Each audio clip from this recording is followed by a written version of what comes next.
مدیحہ مغل صاحبہ کا سوال ہے، کیا ملٹی فوکل لینز لگوانے کے بعد کوئی پریشانی تو نہیں ہوتی؟ مدیحہ مغل صاحبہ، ملٹی فوکل لینز پہلے تو معلوم ہونا چاہیے نا کہ ملٹی فوکل لینز کیا ہوتے ہیں۔ ملٹی فوکل لینزز موتیا کے آپریشن کے وقت ڈالے جاتے ہیں، یعنی جو لوگ چاہتے ہیں کہ ان کو اینک نہ لگانی پڑے، اینک فری لائف ہو، تو ان کے لیے یہ ہوتے ہیں۔ موتیا کے آپریشن کے وقت فیکومسیفیکیشن کے ساتھ بغیر ٹانکے اور ٹیکے کے آپریشن کر کے اور پھر لینز ڈالا جاتا ہے۔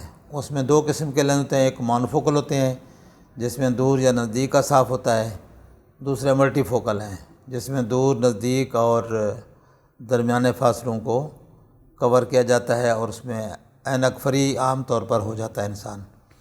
لیکن اس میں ذہن میں یہ رکھنا چاہیے کہ 100% اینک فری بعض اوقات نہیں ہو سکتا، یعنی تقریباً 85%، 89%، 85-90% تک تقریباً اینک فری ہو جاتے ہیں آپ۔